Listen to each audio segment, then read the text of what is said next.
नमस्कार, स्वागत आहे सर्वांचं आपलं यूट्यूब चॅनल पुष्पाज किचनमध्ये।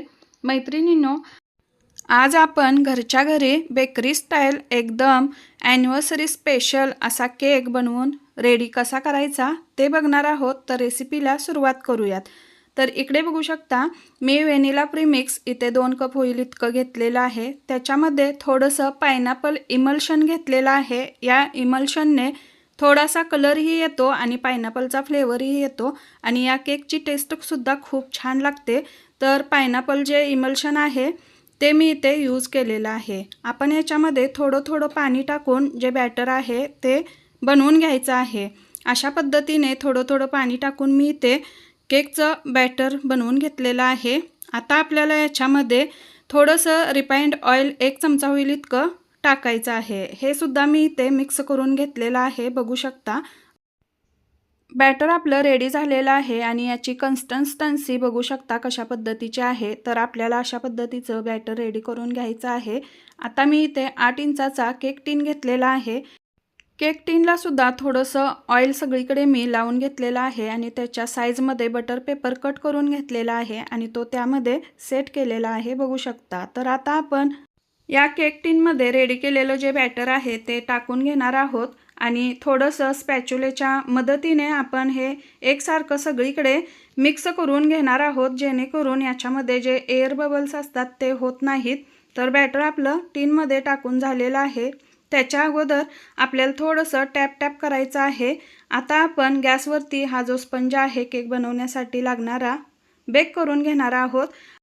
केक बेक करण्यासाठी ओव्हनची अजिबात गरज नाही। तर गॅसवरती आपल्याला एक 10 मिनिटे होईल इतका वेळ पातेलं किंवा कढई प्रीहीट होण्यासाठी ठेवून द्यायचं आहे आणि अशा पद्धतीचं स्टँड वगैरे ठेवून आपण केक बेक करून घ्यायचा आहे। केक बेक होण्यासाठी फक्त 30 ते 35 मिनिटे लागतात। 30 ते 35 मिनिटामध्ये खूप छान असा केक गॅसवरती बेक होतो। तर इकडे बघू शकता आपला जो केक आहे तो छान असा बेक झालेला आहे। पातेल्यामधून आपण हा टीन काढून घेऊयात आणि थोडा वेळ थंड झाल्याच्या नंतर जो आपल्याला स्पंज आहे तो कटिंग करून घ्यायचा आहे। तर थंड झाल्याच्या नंतर मी केक बनवण्यासाठी लागणाऱ्या याच्या 3 लेयर्स कट करून घेतलेल्या आहेत। सोबतच आपल्याला सोकिंगसाठी लागणारं जे सिरप आहे ते सुद्धा मी इथे बनवून घेतलेलं आहे। सिरपमध्ये मी शुगरचा वापर करत नाही। शुगरऐवजी त्यामध्ये थोडंसं पायनॅपल क्रश टाकायचं, त्याने खूप छान अशी केकची टेस्ट येते। तर इकडे बघू शकता क्रीमसुद्धा मी रेडी करून घेतली होती। त्यामध्ये थोडंसं पायनॅपल इमल्शनचे 2 ते 3 ड्रॉप टाकून मिक्स करून घेतलेलं आहे। आता आपण केक बनवण्यासाठी इथे बघू शकता 1 किलोचा जो बेस असतो तो घेतलेला आहे। त्याच्यावरती थोडीशी क्रीम लावून सेट केलेली आहे आणि जे आपण कटिंग करून घेतलेली लेयर आहे ती इथे मी लावून घेतलेली आहे, बघू शकता। त्याला छान असं सोकिंग करायचं आहे। सोकिंग करून झाल्याच्या नंतर क्रीमची लेयर आता याच्यावरती आपण देणार आहोत। क्रीम लावताना नेहमी पायपिंग बॅगचा वापर केला पाहिजे। याने एक्स्ट्राची क्रीम जी आहे ती अजिबात लागत नाही आणि एकसारखी केकला क्रीम जी आहे ती लागली जाते। तर इकडे बघू शकता पॅलेट नाईफच्या मदतीने मी सगळीकडे क्रीम स्प्रेड करून घेतलेली आहे। आता आपण याच्यावरती जे पायनॅपल क्रश आहे ते सुद्धा टाकून घेणार आहोत। 2 ते 3 चमचे होईल इतकं पायनॅपल क्रश जे आहे ते टाकून घ्यायचं आहे आणि ते सुद्धा सगळीकडे स्प्रेड करून घ्यायचं आहे।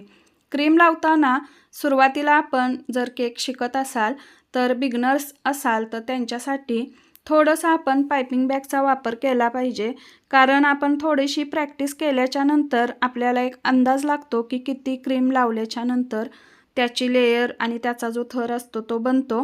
त्यामुळे पायपिंग बॅगचाच वापर करायला पाहिजे। तर इथे आपली पहिली लेयर जी आहे ती छान अशी सेट झालेली आहे। याच्यावरती आता मी दुसरी लेयरसुद्धा ठेवून दिलेली आहे आणि सगळीकडे पहिल्यांदा बघून घेतलेलं आहे की आपली लेयर व्यवस्थित सेट आहे की नाही। त्याच्यानंतर सोकिंग केल्याच्या नंतर सगळीकडे जी क्रीम आहे ती स्प्रेड करून घेतलेली आहे, बघू शकता।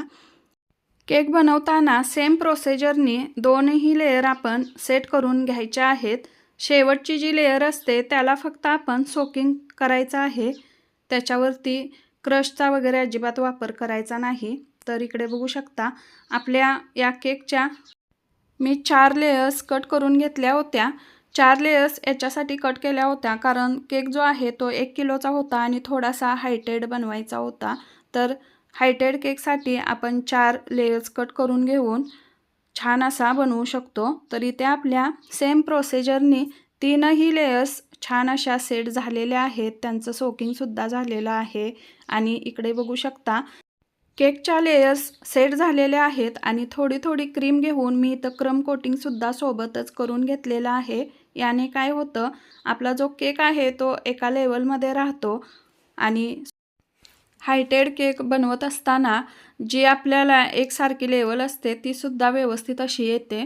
तर इथे 3ही लेयर्स सेट करून झालेले आहेत. आता आपण याच्यावरती क्रश टाकून त्याच्यावरती जी 4थी लेयर आहे तीसुद्धा आता आपण याच्यावरती सेट करून घेणार आहोत. तर इकडे बघू शकता आपली जी 4थी लेयर आहे ती थोडीशी ओलसर असते. तर त्याला थोडंसं कमी सोकिंग करायचं कारण तळातला भाग असतो. याने काय होतं, वरच्या बाजूला लावल्याच्या नंतर जे केकची फिनिशिंग आहे ती व्यवस्थित येते.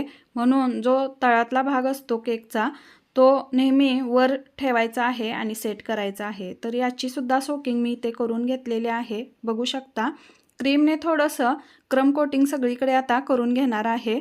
याचं क्रम कोटिंग करून झाल्याच्या नंतर फ्रीजमध्ये एक 10 मिनिटे आपण हा केक ठेवून द्यायचा आहे.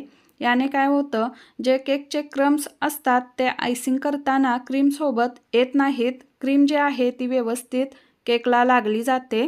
म्हणून 10 मिनिटासाठी ठेवून द्यायचं आहे. तर इथे 10 मिनिटानंतर मी केक बाहेर काढलेला आहे. आता या केकचं जे फायनल आयसिंग आणि फिनिशिंग आहे ते आपण करून घेणार आहोत. तर त्याच्यासाठी मी पायपिंग बॅगमध्ये क्रीम भरून घेतलेले आहे आणि केकवरती सगळीकडे आता ही क्रीम जी आहे ती आपल्याला लावून घ्यायची आहे. तर इकडे बघू शकता अशा पद्धतीने आपण केकवरती पायपिंग बॅगचा वापर करून क्रीम लावून घ्यायची आहे. पॅलेट नाईफच्या मदतीने सगळीकडे छान अशी स्प्रेड करून घ्यायची आहे. यानंतर आपण स्क्रॅपरचा वापर करून याचं जे फायनल फिनिशिंग आहे ते करणार आहे. बघू शकता हलक्या हाताने फक्त स्क्रॅपर फिरवायचं आहे आणि याचं जे फिनिशिंग आहे ते सुद्धा बघू शकता किती छान असं आलेलं आहे. आता आपण बेकरी स्टाईल छान अशी स्क्रॅपरच्या मदतीने एक डिझाईन बनवून घेणार आहोत. तर इकडे बघू शकता किती छान अशी डिझाईन इथे बनवून रेडी झालेली आहे. तर सोबतच आपण पॅलेट नाईफच्या मदतीने वरतीसुद्धा जी डिझाईन आहे तीसुद्धा बनवून घेणार आहोत. तर तीही डिझाईन बघू शकता किती सुंदर अशी आलेली आहे. अशा पद्धतीने आपल्या केकवरती किती छान अशी डिझाईन इथे बनवून रेडी झालेली आहे. बघू शकता हा जो केक आहे तो ॲनिव्हर्सरी स्पेशल आपण बनवणार आहोत. तर त्याच्यासाठी मी इथे बघू शकता जे फ्रेश फ्लावर्स आहेत, रोज फ्लावर्स आणलेले आहेत आणि त्याची व्यवस्थित अशी कटिंग करून घेतलेली आहे. तर हा केकचं डेकोरेशन करण्यासाठी मला इथे 4 रोज फ्लावर्स पाहिजेत. तर रेड कलरमध्ये मी इथे 4 रोज फ्लावर्स घेतलेली आहेत आणि त्याने आपण केकला आता छान असा लुक देणार आहोत. तर इकडे बघू शकता मी वरती 2 आणि खालती 2 फ्लावर्स लावून घेतलेले आहेत आणि ही फ्रेश रोजेस आहेत. तर इकडे बघू शकता फ्लावर्स लावून झालेले आहेत. आता थोडासा गोल्डन कलरमध्ये इथे मी एक बॉल लावून घेतलेला आहे. हा एडिबल नाही, फक्त शो पीस म्हणून वापरायचा आहे. तर याच्यावरती थोडेसे गोल्डन कलरचे शुगर बॉल्स आहेत ते सुद्धा मी इथे टाकून घेतलेले आहेत आणि व्हाईट कलरचे सुद्धा शुगर बॉल्स आहेत छोटे छोटे, तेही मी टाकून घेतलेले आहेत. हे एडिबल आहेत. तर इकडे बघू शकता साईडला सुद्धा मी थोडेसे टाकून घेतलेले आहेत. आता आपण याच्यावरती हॅप्पी ॲनिव्हर्सरी हा टॅग लावून घेतलेला आहे आणि हा फायनल लुक आहे आपल्या फ्रेश केकचा. तर बघू शकता किती छान असा केक बनवून रेडी झालेला आहे.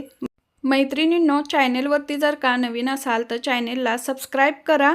व्हिडिओ पाहिल्याबद्दल सर्वांचे मनापासून खूप खूप आभारी आहे. धन्यवाद.